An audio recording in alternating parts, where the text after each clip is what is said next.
Hey guys, welcome back to Twisted RC. Today we're going to replace the control arms on the Latrax Teton here. We have not run this yet, so it's still brand new, fresh out of the box. But the number one thing you will want to do, especially if you're going to drive this off-road or do some bashing, is replace your control arms. The stock ones are very weak. These RPM ones that I have here that we're going to put in, they do have a lifetime warranty. They're much stronger. I've had them on another Teton, hit a mailbox with the front wheel only, and it ended up just popping the control arm out of place instead of breaking it.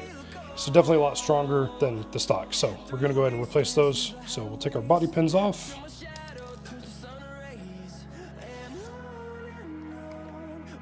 And of course, don't lose those. So we'll take the body off.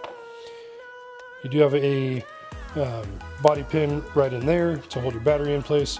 To take that out, you just pop it up and pull the battery tray cover out of there, and then you can pull the battery out.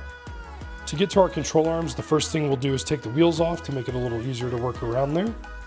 I do recommend, if you don't have a stand to work on your cars, it is super nice. It makes it a lot easier. Also, get yourself a magnetic tray so you don't lose any hardware, and then you can get a mini screwdriver set. This specific one is the Traxxas brand. You don't have to go with the Traxxas brand. You got, Hyper Tough from Walmart, Cobalt from Lowe's, all kinds of mini screwdrivers out there that'll work. There's nothing proprietary about these screws. You do have a 2.5 hex to hold the wheels in, and then most everything else is going to be a Phillips 1. So we've got our Phillips 1 ready, and we've got our 2.5 hex here to take the wheel off. So we'll hold down on the wheel before we try to take it off, because the wheel will spin, of course. All right, so we have our wheel off. Make sure you don't lose that screw. I usually just leave it in the wheel itself. And then we also have a hub, which is right here. So we take that off and set it off to the side.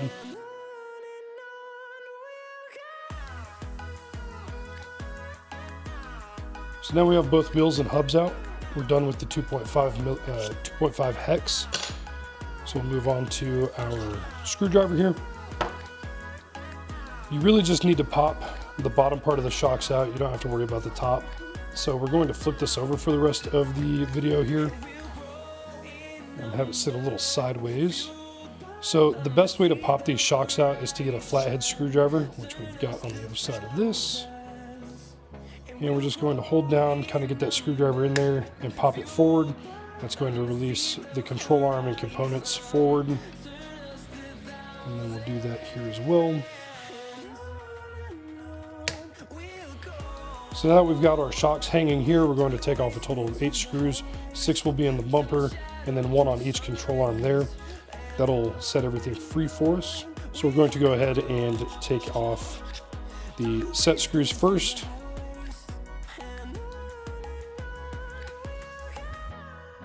Now our sole purpose of the set screws there is just to hold the pins in. There are 2 pins. We'll push them out from the back to be able to get the hub carrier group off of the control arm. So what I like to do for that is I use a body pin, and I just push that arm out, or that pin out from the back here. So you can pull those pins out by hand. They come right out. Of course, do not lose those. I keep them separate from my screws just so I don't have to fiddle with it to get them back out. But that does release our control arms from the hub carrier group, and now everything just kind of free floats down there. The last screws we need to take out are 2 on the bottom, 2 on the front, and then there's going to be 2 on the top.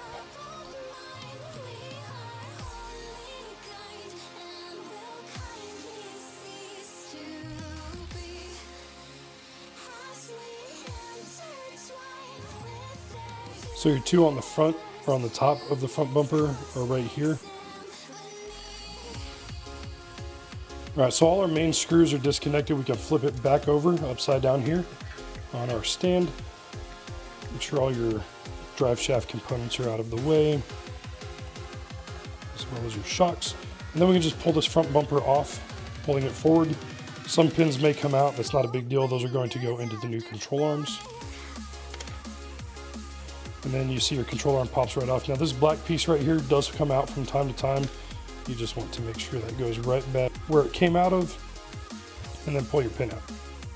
So now that we've got all our components out, we'll need to set up the new control arms. So we do need to take the ball joint out of the old ones, put them into the new ones. To do that, we'll use a 3/16 ratchet. And one thing you'll see is it came out of this second hole there, so we're going to put it on the second hole of the new control arms.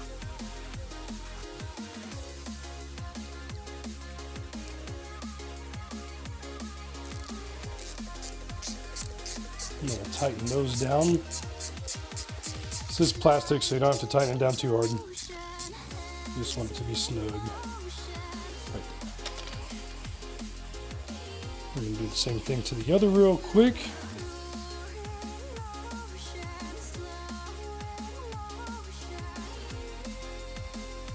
Perfect, now we've got those on. Now we can go ahead and put our old control arms off to the side, get ready to assemble these, and we're good to go.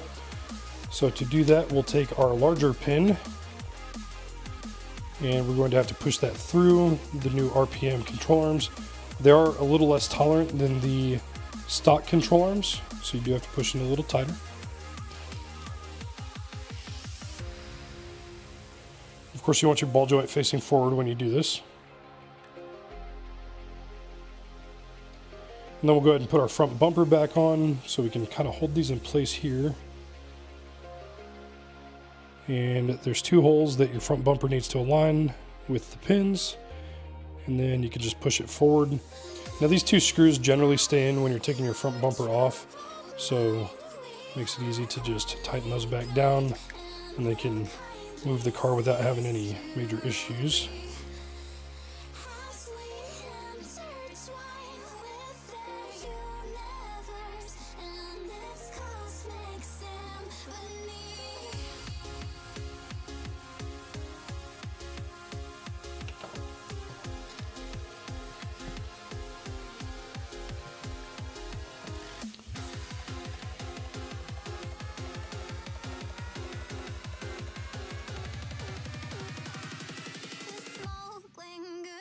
Alright, so control arms are back in place. Now the next step, which is a little more tedious here, is we need to connect the control arm back to the hub carrier group.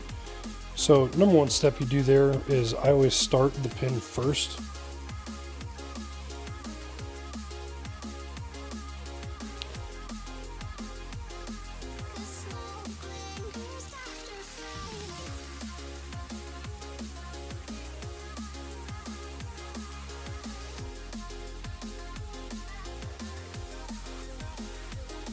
So we've got our pins started.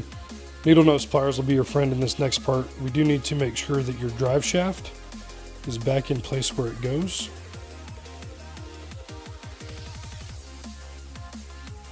And then we line up the hub carrier group to the new the new control arm. And then I just hold my thumb on the back here and push forward with some needle nose pliers until it pushes through, and it'll sit flush there. Then we'll put our set screw back in, but first we're going to get this other one in.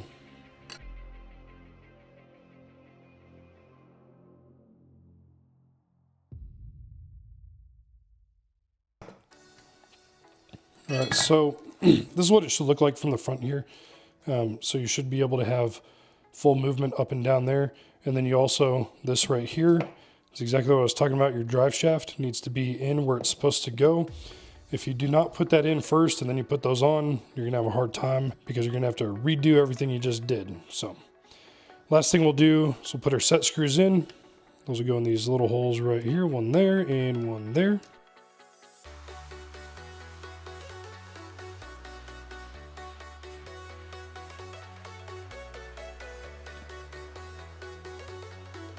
Now everything's back together there. We're going to put our wheels back on, then we'll get on the back. Now one thing to mention on these hub carrier groups and the knuckles up front, these stock bearings will like to fall out, so make sure that they don't while you're doing this. Because if those come out and you put your wheels back on, you're going to have a rough time getting everything to go. Now you do have two little prongs sticking out here on the hub, so you're going to make sure you line those up with the axle. We'll put our wheel back on the hub, and we are good to screw this in.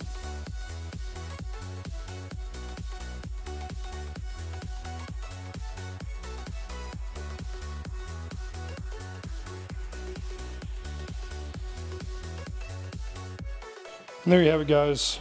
You can pop these back in. They just push down with your finger.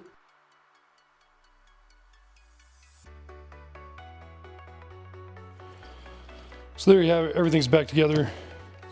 Everything still works the same. You do have two stronger control arms compared to the rear ones here. I'm going to go ahead and replace these two off camera, but come back and visit us next time. We are going to work on replacing the shocks. We have some HR shock upgrades, some aluminum ones that are oil filled. So we're going to go through the setup of the shocks, how to get them prepped and get them put in the car. So I appreciate you guys watching the video. Make sure to like and subscribe. And if you have any questions, of course, throw them in the comments, or if you have any suggestions, I'm always open to those. Thank you for watching, and see you next time.